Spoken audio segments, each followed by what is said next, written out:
में संदेशा पहुंचा, अरे ये कौन सी बहन आ गई है, बुलाई है ना। बलि महाराज ने कहा बहना, बोले हाँ भैया रक्षाबंधन है ना इसलिए। बलि महाराज एक बार देखे, मुस्कुराए, फिर ठीक है मैं राजा हूं, प्रजा की भी कोई बच्ची आ सकती है बहन बन करके ना। क्या है इरादे आपके? बस कुछ नहीं, रक्षाबंधन में एक बहन की इच्छा होती है, बस वही करने आ।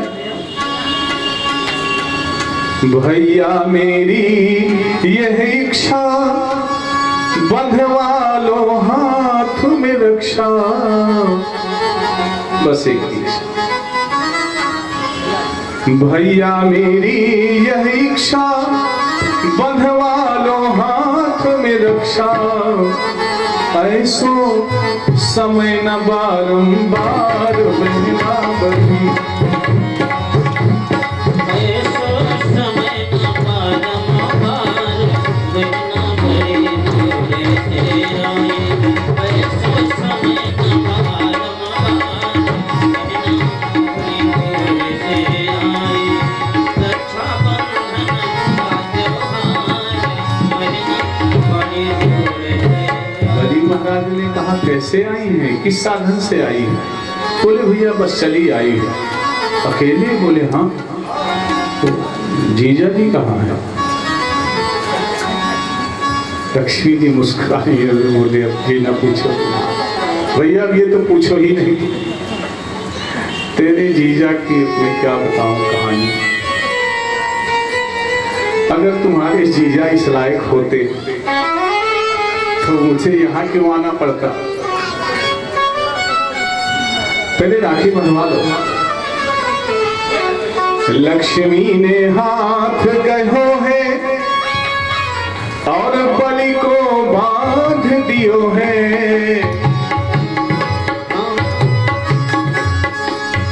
बलि को बांध दियो है।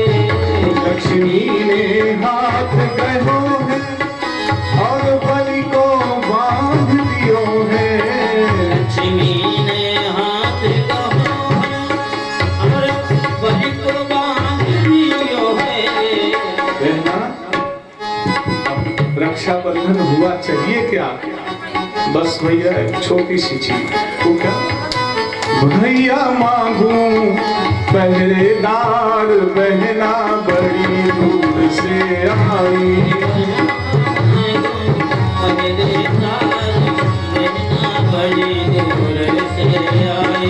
भैया मांगू पहरेदार, बहना बड़ी दूर है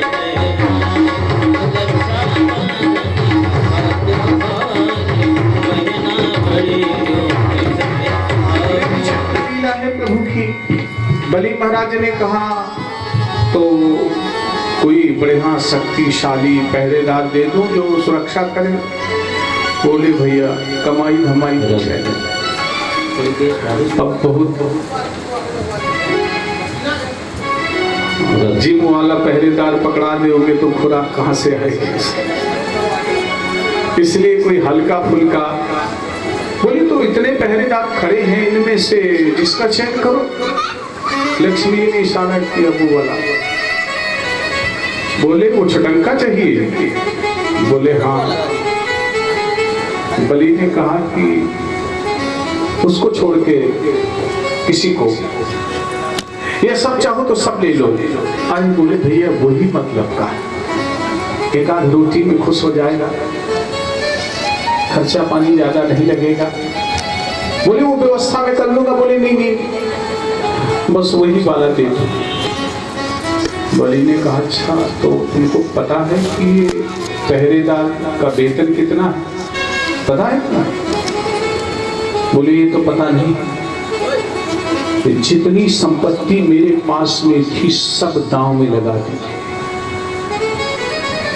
मैं खुद बिक गया हूं इसको खरीदने के लिए।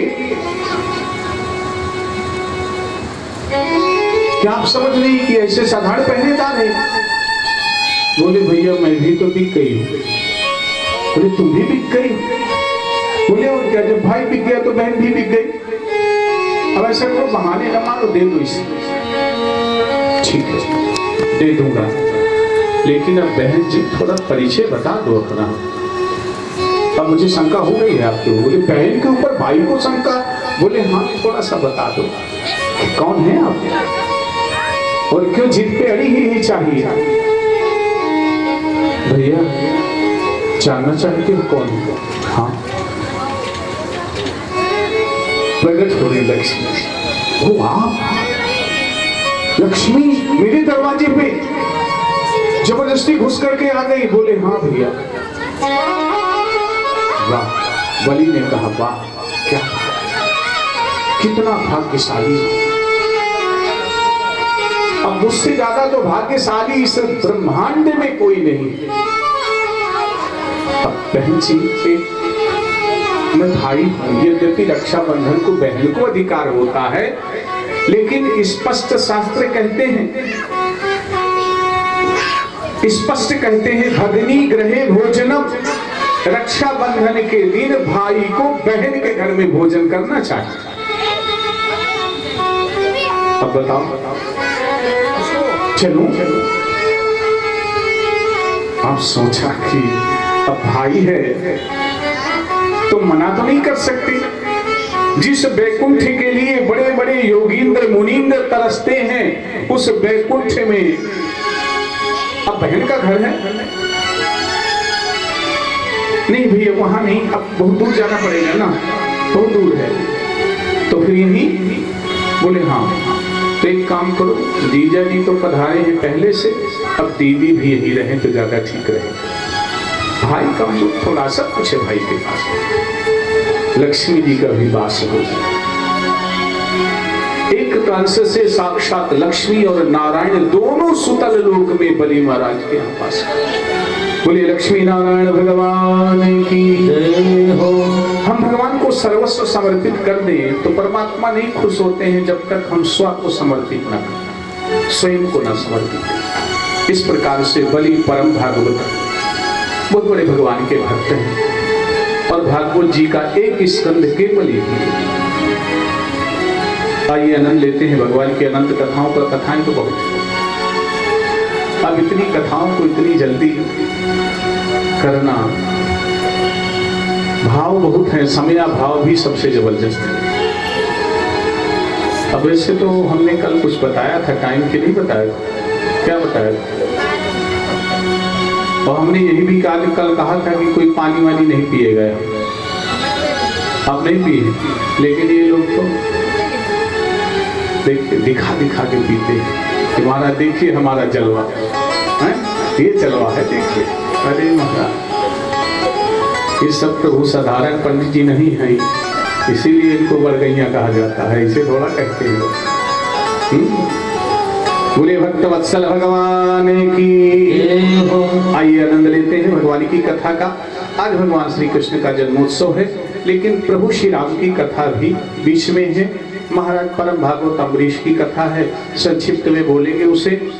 अम्बरीश महाराज एकादशी का व्रत रहते हैं और द्वादशी प्रधान एकादशी, एक वर्ष का संकल्प लिया है उन्होंने। एक एकादशी का नहीं, एक वर्ष।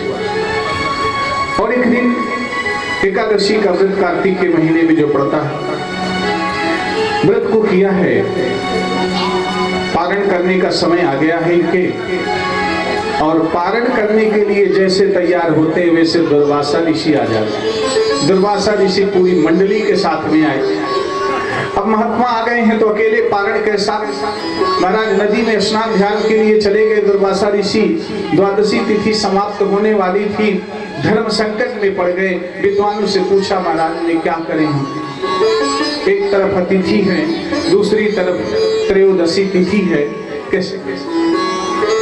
ब्राह्मणों ने कहा महाराज विद्वानों ने, केवल अम्भसे नाथ हो, हे नाथ, हे राजा साहब, आप केवल जल से पारण कर लें।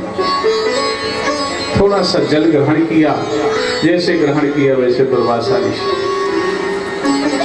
राजन अतिथि को छोड़ करके पारण कर लिया आपने एकादशी व्रत का। धर्मात्मा बनते हो बहुत बड़े। दुर्वासा ऋषि साक्षात क्रोध है, मना जटा से निकालिए, कृत्या पैदा कर दी, जाओ इस पाखंडी को भस्म कर दो जाकर। वो कृत्या जैसे जलाने के लिए बढ़ी, दुर्वासा ऋषि को यह पता नहीं था कि भगवान का सुदर्शन चक्र इनकी रक्षा। सुदर्शन चक्र ने तुरंत कृत्या को जला दिया और पीछा कर लिया दुर्वासा ऋषि। माना दिग दिगंत में दुर्वासा ऋषि, कोई ऐसा बचा नहीं देवी देवता जिसके पास। अंत में भगवान के पास नहीं गए और भगवान ने भी टका सा जवाब, महाराज अहम भक्त पराधीनो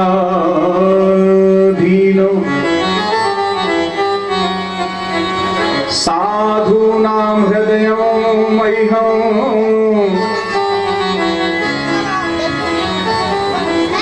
ऐसी बात करी भगवान ने।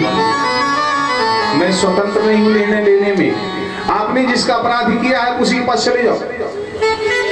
बेचारे दुर्वासा थके हारे अम्बरीश महाराज के पास में आए, चरणों में गिरना चाहते हुए अम्बरीश महाराज ने उठा लिया। अरे महाराज आप ब्राह्मण हो, आप ये क्या कर रहे हैं? हम ब्राह्मणों को ही भगवान मानते। भगवान के दिव्य आयुष से प्रार्थना किया, हे शास्त्रार्थ, हे भगवान के दिव्य आयुष, यदि मनसा वाचा कर्मणा मैंने ब्राह्मणों को ही अपना इष्ट अभीष्ट समझा तो ये भगवान के सुदर्शन शांत हो जाओ, सुदर्शन चक्र की पीड़ा से मुक्त हो के पास। ये भगवान के भक्त का प्रभाव है।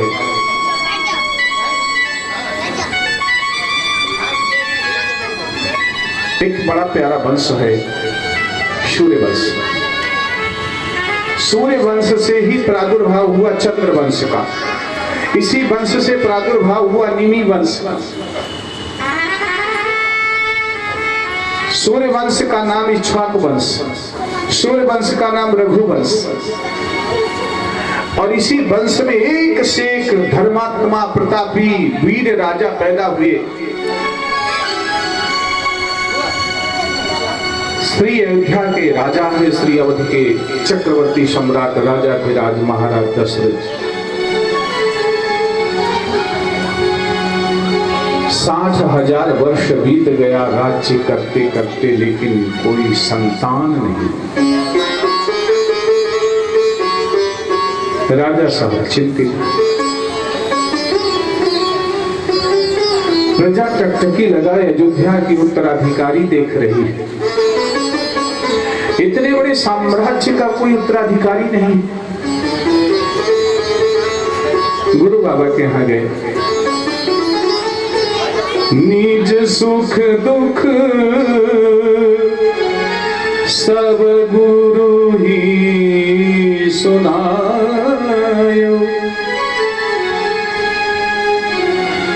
अपना सुख और दुख सब सुनाया महाराज। आपके आशीर्वाद से चक्रवर्ती सम्राट हुआ, सब कुछ है श्री अवध। इतनी महान पुरी का मैं सम्राट हूं महाराज, लेकिन एक गंभीर समस्या है। उस समस्या से आप भी परिचित हो। आपका ये शिष्य अभी तक निपुणता है।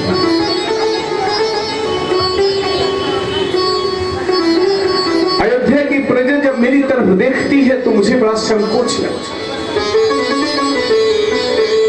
3 रानियों का पति होते हुए भी निपुणता, चौथापन भी आ गया। वशिष्ठ ने कहा, राजन आंसू पोंछ लो, क्यों हो रहे, क्या बात है? बोले महाराज कुछ बताने के लिए विशेष, आप गुरु जी हैं, आपसे क्या छिपाना।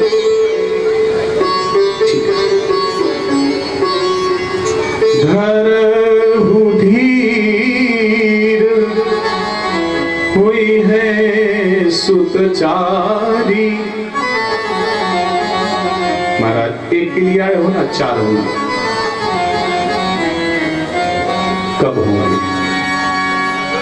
बस चिंता मत करो, समय आ गया।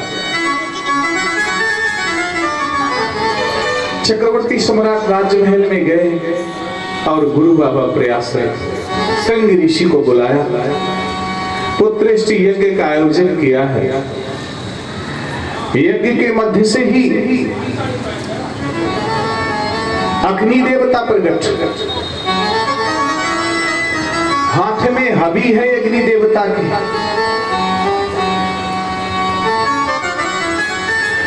राजा से निवेदन करते हैं, राजन यह हबी बाटी देहु न पजाई।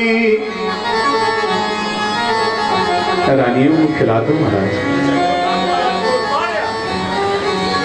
तब से अभी तक परंपरा श्री अवध में चली है। आज कभी भी अयोध्या में भंडारा हो तो बिना कसमई के भंडारा नहीं होता। अग्नि देवता लेकर के प्रकट हुए थे खीर। यह हवी बाटी देहु न पजाई, जथा जोग जई भाग बनाई। रानियों को बुलाया है और महाराज श्री ने हवी का वितरण किया। रानियां गर्भिणी होती हैं, जोग लगन ग्रह बार तिथि सकल भय अनुकूल। चारे अरु अचर हर्ष जुत राम जन्म सुख मूल। नवमी तिथि मधुमास पुनीता। नवमी तिथि मधु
प्रभु श्री राम का प्रादुर्भाव हुआ है। चक्रवर्ती सम्राट को सूचना मिली, बधाई हो महाराज, राजमहल बहुत वर्षों के अंतराल में किलकारियों से भर गया। दशरथ जी महाराज को इतनी प्रसन्नता हुई कि सिंहासन से उठ करके खड़े होना चाहते हैं, लेकिन फिर बैठे।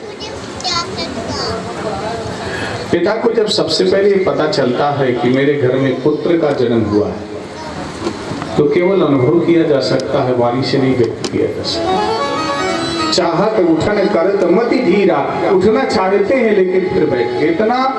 इतना हर्ष हो गया, इतनी प्रसन्नता हो गई। परमानंद पूरी मन राजा, कहा बुलाई बजाओ बाजा। बस यहाँ उत्सव चलने लगा है महाराज श्री और के। सब लोग राजा साहब के दरवाजे पे आने लगे। ठीक उसी समय सूचना मिली कि सुंदर सुत जनमत भय हो।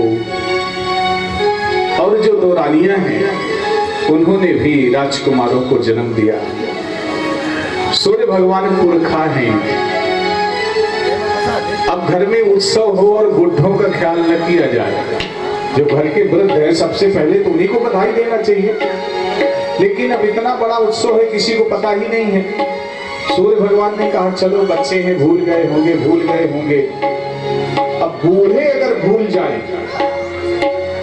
अब सूर्य भगवान की किरणें जब श्री अवध में पड़ने लगी, राजमहल के अंदर गई, तो बूढ़ो बाबा भी भूल गए। इतनी खुशी कि मास दिवस कर दिवस भा, मरम न जाने कोई, रथ समेत रविता। मस्त है, मस्ती। दिव्य जन्मोत्सव मनाया गया है भगवान श्री राम का श्री अवध में। बधाइयाँ हुई हैं, सोहर हुए हैं। थोड़ा सा एक झलक आनंद ले ले राम जी की, थोड़ी सी बधाई, इसके बाद तो चलना है उस जन्म की ओर। जय श्री राम। छोटी सी बधाई, बिल्कुल 2 पंक्तियां। लिखते हैं जा